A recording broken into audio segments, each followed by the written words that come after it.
Guddiga Olombikada Soomaaliyeed iyo sidoo kale Wasaaradda Dhalinyarada Ciyaaraha Soomaaliya ayaa qaraar ka soo saaray xiriirka ciyaaraha fudud ee Soomaaliya ay hogaamiso Khadijo Aadan Daahir kaasoo markaasi ku aadan qaabka loo soo xulay tartanka Soomaaliya ee kaga qayb galaysay dalka Jiinaha ee tartanka jaamacadaha taasoo loo soo xulay Nasra Abuukar Cali oo aan waafaqsaneyn qaabka loo soo xulay Nasro waxaana lagu eedeynayaa inay sameysay musuqmaasuq iyo nin jecleysi sida loo soo xulay tartankan looga qayb galayay Soomaaliya jaamacadaha ee dalka Jiinaha. Xiriirka Olombikada Soomaaliyeed iyo sidoo kale wasaaradda ayaa shaqo joojin muddo gaaban ay markaasi ku sameeyeen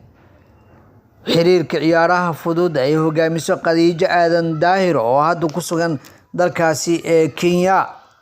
Sidoo kale waxaa lagu eedeynayaa inay jiraan musuqmaasuqyo kale oo hore u geysatay Khadijo Aadan Daahir oo xiriirka ciyaaraha fudud ee Soomaaliya hogaaminaysay muddo dhan 20 sano oo ay markaasi siyaabo kala duwan u soo xuleysay ciyaartoyda. Sidoo kale ciyaaryahan Cabdilaki oo ku sugan dalka Kenya ayaa horaantan hore hadlay isagoona ku eedeeyay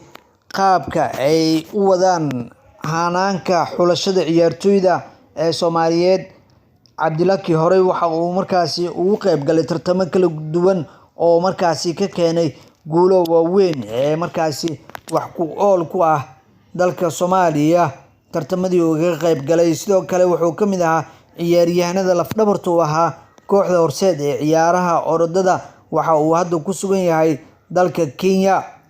Musuqmaasuqan ayaa hore waxa uu ugu jiray qayb ka mid ah xiriirada dalka Soomaaliya oo muddo badan ay markaasi maamulayeen qaabka